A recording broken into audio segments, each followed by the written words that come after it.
commission électorale annonce avoir reçu 44 dossiers de candidature à la présidentielle du 31 octobre.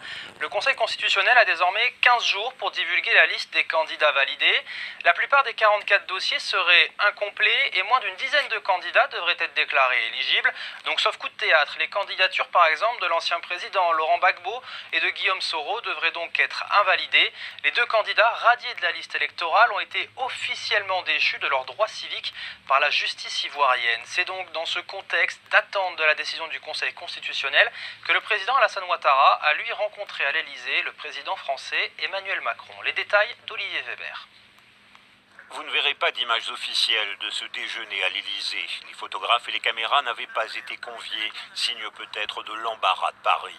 Le chef de l'État ivoirien et son homologue français ne s'étaient pas vus depuis l'officialisation le mois dernier de la candidature d'Alassane Ouattara à la présidentielle du 31 octobre en Côte d'Ivoire, même s'ils s'étaient parlé au téléphone. Emmanuel Macron ne s'est toujours pas exprimé sur cette candidature à un troisième mandat qui a entraîné des manifestations dans le pays, faisant plusieurs morts. L'opposition ivoirienne qualifie cette candidature d'anticonstitutionnelle. En mars dernier, Emmanuel Macron avait salué la décision historique de son homologue ivoirien de ne pas briguer de nouveaux mandats. Alassane Ouattara, 78 ans, disait alors vouloir céder le pouvoir à la jeune génération. Mais la mort de son successeur désigné, le Premier ministre Amadou Gon Coulibaly, l'a obligé, dit-il, à changer d'avis. Lors de son investiture il y a 2 semaines, le candidat ado se montrait combatif. Le 31 octobre, mais allons-y aux élections.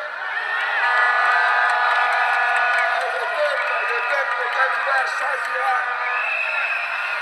Il n'a pas besoin d'aller mettre des combats, de casser des bus, de brûler des maisons pour empêcher quelqu'un d'être candidat. Plusieurs adversaires d'Alassane Ouattara ont interpellé Emmanuel Macron ces derniers jours pour lui demander de se prononcer sur cette candidature. C'est le cas de Pascal Afine-Guessant, candidat du FPI, d'Henri Konan Bédier, candidat du PDCI, ou encore de Guillaume Soro, ancien président de l'Assemblée nationale, aujourd'hui en exil, qui dénonce, je cite, le silence assourdissant de la France.